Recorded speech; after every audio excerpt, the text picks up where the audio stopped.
Alors Claude, le Racing a connu la défaite samedi dernier pour la première fois depuis le mois d'août. Qu'avez-vous retenu de cette rencontre? Euh, Écoutez, c'était une rencontre, comment dire, pas prévisible, mais je dirais que cette équipe, elle aime les équipes du haut de tableau, puisque elle a battu Sochaux.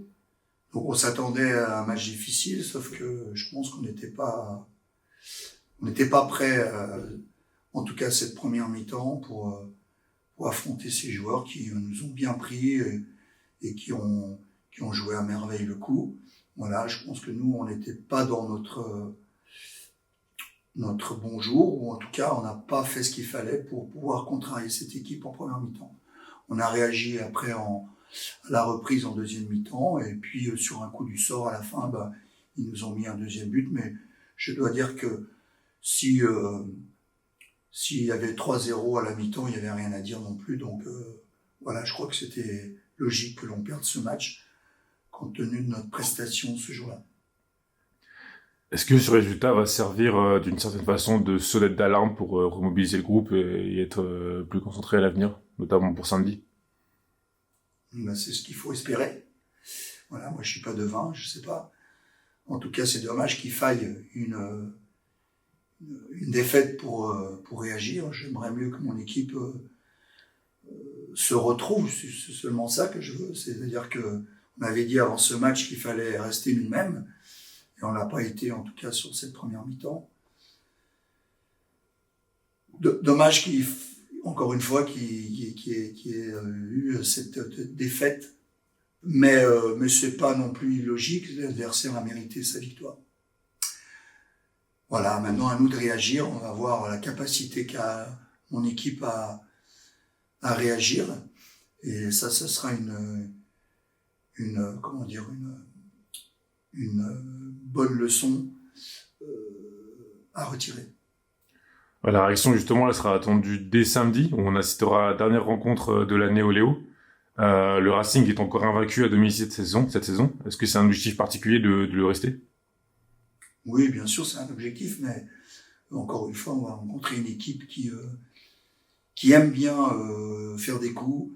Je crois que cette équipe, elle a battu Colmar à l'extérieur en début de saison. C'est pas innocemment. Donc voilà, je crois qu'elle a des faire-valoir. Elle a pas non plus perdu sur des gros scores. Je crois que dans tout le championnat, il n'y a pas une équipe qui surnage, mais il n'y a pas non plus une équipe qui est à la dérive.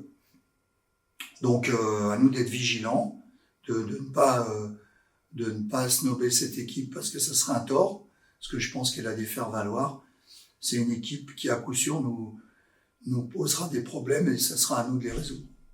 Vous vous attendez à un match similaire que celui à Strasbourg la semaine dernière? Oui, c'est possible. Je pense que cette équipe, elle n'est pas à sa place. L'entraîneur, d'ailleurs, l'avait signalé lors d'une de ses victoires. Donc, je pense que c'est une équipe qui va encore une fois être motivée pour jouer l'équipe du haut de tableau que l'on est en ce moment. Voilà, donc il faudra un bon Racing pour battre cette équipe. Surtout avant la trêve, où on va pouvoir voir quelle est l'équipe qui veut partir en trêve avant l'autre. Tout d'abord, comment vas-tu? Bonjour, ça va très bien, très bien. Comment se passe ton début de saison pour toi qui avais pris du retard au démarrage, au début de la prépa à cause d'une blessure qui t'avait tenu un peu éloigné des terrains? Début de saison, on va dire au début assez mitigé, puisque je revenais d'une blessure depuis la fin de saison dernière. Donc on a pris le temps qu'il fallait pour bien soigner ça, ne pas brûler les étapes. Et petit à petit, j'ai repris le rythme et je me sens de mieux en mieux. On sent que le coach a apprécié ton profil en te faisant rapidement une place dans le groupe N3 quand tu as été prêt. Comment tu vis cette évolution par rapport à l'an dernier où tu étais plus principalement en réserve avec le frappeur? C'est clair, l'année dernière, je suis arrivé de mon île et je n'étais pas prêt de signer directement en équipe première. Donc j'ai quand même pu faire quelques apparitions en N2. Donc ça m'a fait une bonne expérience, on va dire. Après, c'est sûr que j'ai plus participé aux matchs en réserve. Donc ça a été plus une année d'adaptation. Et puis cette année, voilà, j'ai pu intégrer le groupe N3. Donc une bonne évolution et on donne le meilleur pour continuer d'évoluer vers le plus haut. De plus en plus de temps de jeu, un premier but en senior à Paul Robe, à Pontarlier, il y a un mois maintenant. C'est quoi la prochaine étape pour toi? La prochaine étape, continuer sur cette lancée, hein, continuer d'être impactant, de marquer, puisque poste offensif, faut être décisif. Donc voilà, on va continuer sur cette lancée de Paul Robe. Après le match, j'ai pu commencer titulaire. Après, bon, j'ai une semaine un peu malade la semaine dernière, mais on a bien repris cette semaine pour repartir de l'avant. T'as un objectif, toi, que ce soit à court ou à long terme ici? Ici, à Besançon, cette saison, déjà, là, on est en tête, donc on va pas se cacher. On va aller chercher tous les points possibles pour déjà bien finir la première partie de saison. Il reste un match et après, on verra par la suite, match après match. Et si on peut aller chercher ce qu'il y a au-dessus, on ira chercher tout ce qu'il y a à prendre. Sarreguemines, du coup, samedi, pour finir l'année 2024 au Léo. Comment tu imagines cette rencontre? Sarreguemines, dernier match, comme tu l'as dit. Donc ça va être, je pense, un match déjà important pour les deux équipes pour bien finir la première partie de saison. Pour nous de bien rebondir après la défaite à Strasbourg la semaine dernière. Donc une défaite, c'est sûr, elle a cassé la dynamique, mais ça permet de se remettre en question et de renforcer les bases qu'on avait déjà.